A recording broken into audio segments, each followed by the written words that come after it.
So yeah, so let's just start all the way from the top. All right. Hi, it's Ri'Shaun Roulette. Welcome back to my channel. I know it's been a long time, and I know I look very fucking awkward in the front of this camera.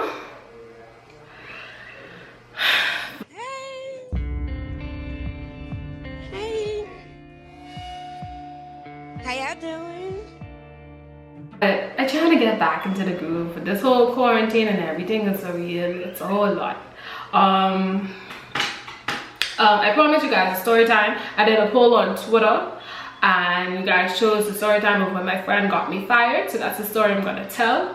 So if you're interested, continue watching. If not, like, comment, and subscribe still. So yeah, did I mention that it's hot?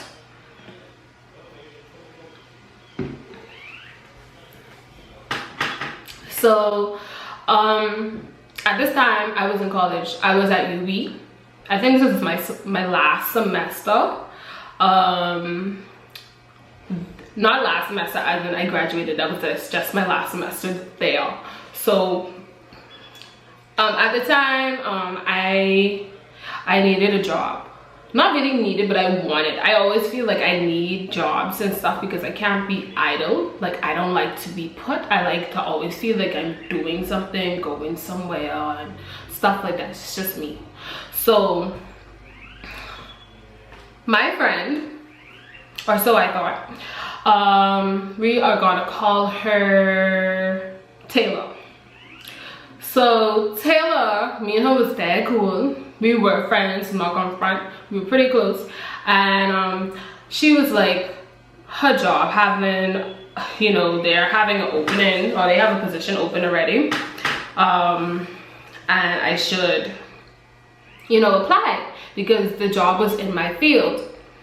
I was very hesitant about it for two reasons. One, because I am very self-doubting, because I'd be like, oh, there's like a million other people that can pick or choose and yada yada yada and stuff like that. That's just me. And then two was because she herself had complained about her job and always talked about leaving. She complained about the pay, she complained about the people, and she complained about the atmosphere. And it wasn't like a whole like, oh, this is a terrible place, but you know, everybody has like their faults or their issues at their jobs. I applied for the job. I interviewed. Even the day I interviewed, me and her actually had lunch together. Like, I waited until she could have, you know, leave the store for lunch and stuff. Like, that's how cool and close we were. When I got the job, I was super excited.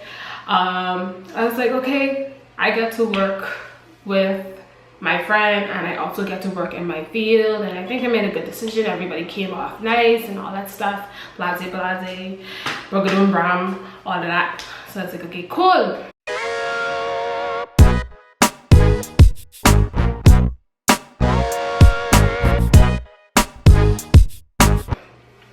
So we worked in a store. Part of it was more in my field and the next part of it was more in retail. So I was in, of course, the other section, not in retail. So was my friend, and so was another co-worker of ours. So it was a pretty small team. So yeah, they had it was pretty small. It was pretty small. Like I said, I met another girl there. We are going to call her, so the first one is Taylor. That's one y'all need to keep in mind. That is the main one y'all need to keep in mind. Taylor. Let's call the other one Sarah. So me and Sarah became cool too. It wasn't no like everybody had their ways about them. So after let's say I was there for about what, 6 months, probably a little more than that, I don't know, maybe 7. So anyway, one day I was feeling sick and I was like, okay, not feeling well, not gonna go in. So I called in, and my boss, let's call her Miss PA. We're gonna call her Miss PA, and you're gonna see why I chose that name. So we're gonna call her Miss PA. So she was very nice about it. She was like, oh, okay, I hope you feel better soon, da da da da da, all type of stuff like that. So the next day, I didn't come into work. She messages me. I really wish I had the actual conversation, because I really like to come with receipts or whatever. But anyway, so she messages me, and it was just, I guess she was asking how I was doing, or if I was coming into work or something like that. And well, I said no, and she was like, I'm confused. Did the doctor tell you that you can come into work or what? Which is fair. Like, I'm not really telling her anything, so it's like, which is fair. So, well, I said, so the clinic is full. The clinic was full yesterday. I didn't go to a private doctor. I went to the clinic. The clinic was full. I felt so bad that I went home, and I'll just try again, you know, today. So she goes and she says, oh, well, to avoid all of that, you could have, no, she said, I'm sorry, but what? Was she even that passionate? Anyway, not passionate, compassionate. But she was like, so, well, I'm sorry that happened, but, you know, our company has a doctor set in place, so you can go to that doctor to prevent these things from happening. So at this point, it's a very suggestive tone. Like, it's very, oh, well, for future reference, you know, just go to our doctor. But it caused me to raise an eyebrow, because I am a part-time, like I said, I was in college at the time. So I'm a part-time employee. I don't have those benefits of using your company doctor. It doesn't add up to me, because I really think they thought I was stupid. But I was like, anyway, okay. Because me, I'm the type, I don't like to explain myself a lot, especially when it really don't matter to me, because my thing is my health come first. Yeah, so it was a very suggestive tone, very concerning, very compassionate, right? So I'm like, oh, well, I didn't know I had those benefits of, you know, using the company as doctor. But, you know, my mom really wanted me to go to hers. So as I'm saying this, I'm like, the passive aggressiveness is about to kick in, and I can tell. So the minute I sent that message, because we were speaking over WhatsApp, I don't care what nobody says. Like, yeah, it's wrong to interpret people over like messages and stuff where you really can't have the tone of their voice and stuff like that. But you can tell, bro. You can tell, you can feel people's energy off the bat. I don't care. So at this point, she's like, oh, well, okay, administration is not gonna accept any other slip except our doctor's slip. So I'm just like, oh. Wait a damn minute. Wait a damn minute. We went from, I wasn't like all the attitude I giving y'all now, but I could peep the passive aggressiveness. So it went from, oh, you can use our company doctor, to either use our company doctor or you will be in problems. At this point, I'm ready to tell her, fuck you, job, I ain't coming back. Anyway, the rational side of Ri'Shaun, the professional side of Ri'Shaun is like, you know what, you can be irrational about the situation. You have to be rational about it. You still go to that doctor. You still, you know, they want to pay for it. You get the benefits all of a sudden to use the company doctor, and they'll pay for it. So they want to pay for it. So just go to the doctor or whatever. Around about maybe, I don't know, 12-ish, 11-ish, I don't know, somewhere around there. I went to the doctor. He saw me. I told him the problems and issues that I was having, because I was having actual problems and issues, because they didn't want to believe that.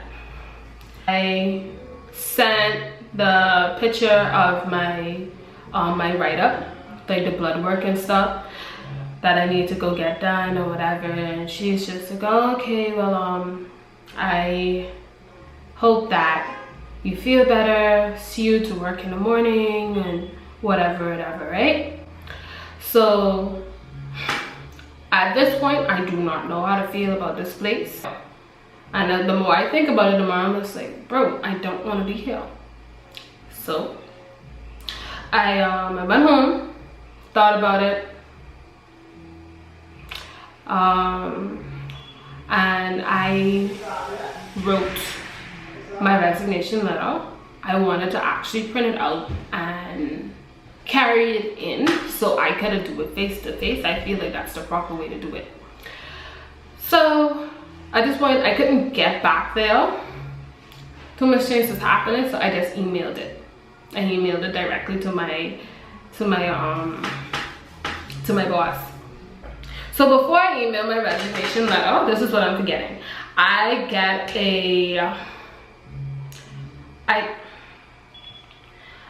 a message from Taylor, and Taylor asked me, hey, are you sick? Are you really sick, or are you playing sick? And I looked at the message and I just didn't answer her. I didn't.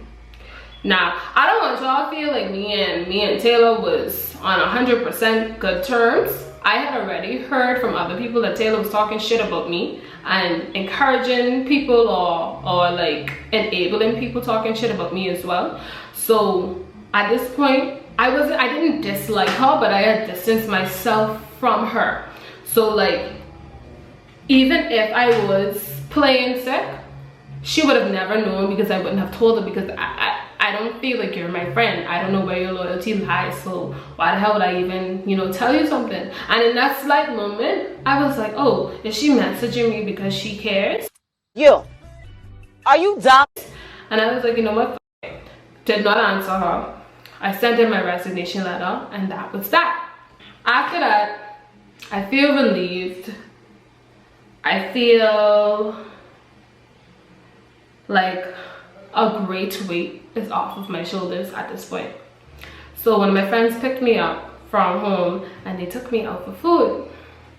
So I was just catching him up on the past 2 days, the craziness that was going on or whatever. And then I told him about Taylor. I was like, bro, but let me give you the joke. I say, babe, you know, me and Taylor, they're cool. I take her outside the place of business, meaning as in, like, you know, when they say your co-workers are your co-workers, like, she was more than, she was like my actual friend. Like, we were friends before I even got hired.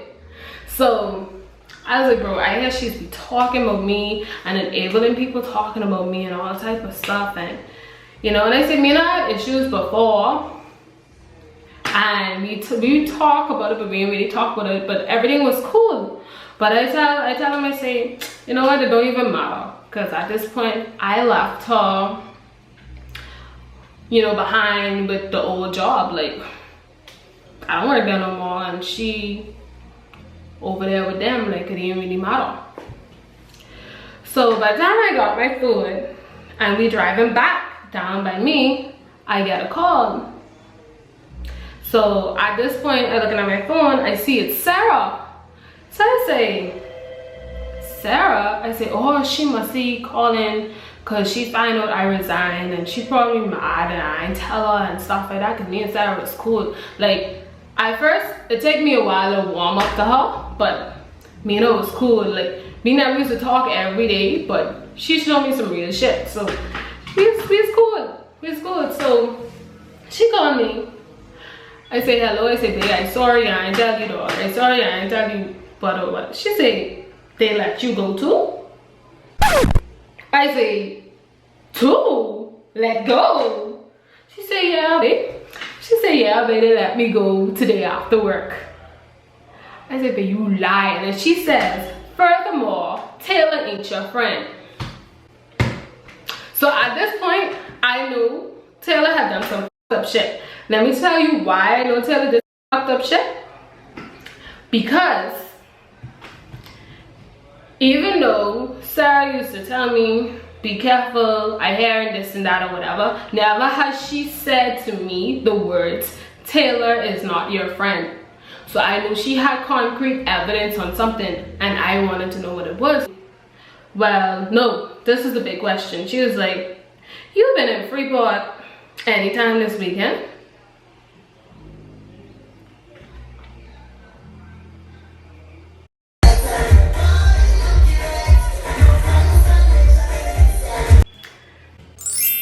Y'all, and from when she said that, everything clicked.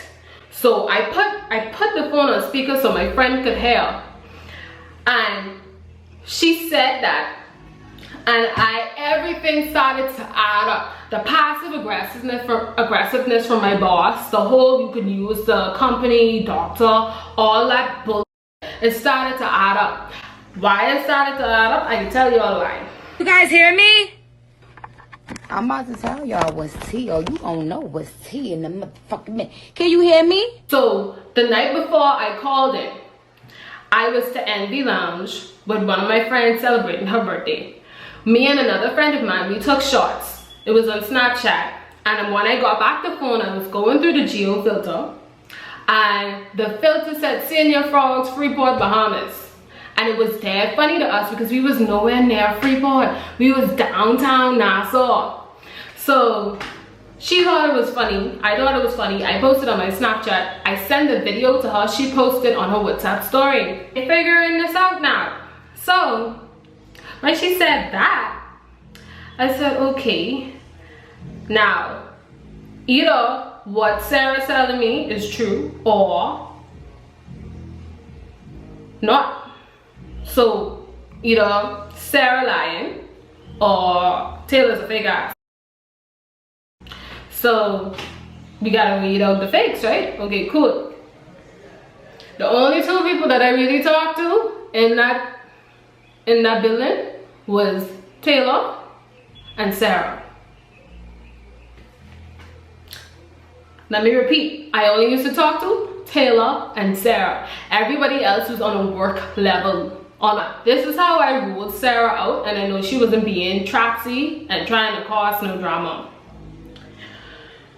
Like I said, I sent it to my friend, and my friend put it on her WhatsApp status. My friend don't know Sarah. She doesn't have Sarah on WhatsApp. She doesn't have Sarah on Snapchat, and Sarah doesn't hang around our age group for it to be like where she saw it on somebody else's vibe and yada yada. No.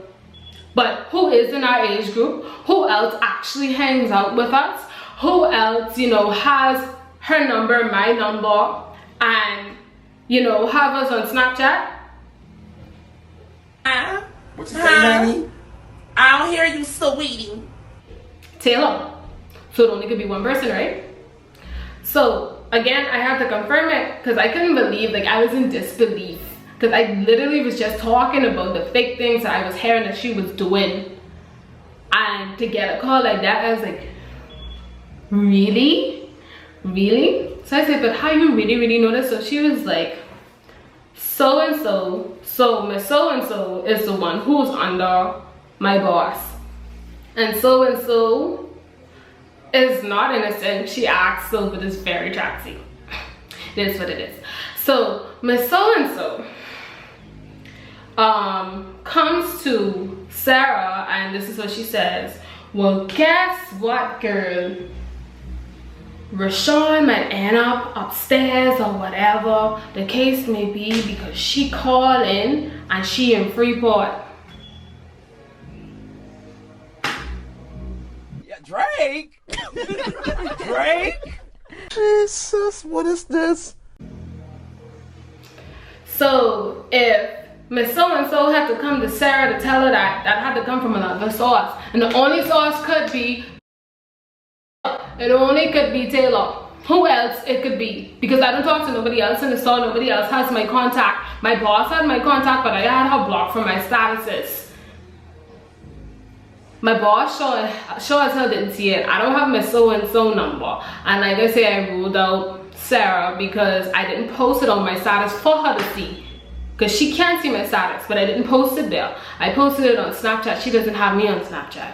The only person who has me on both platforms and has my friends' platforms as well is Taylor.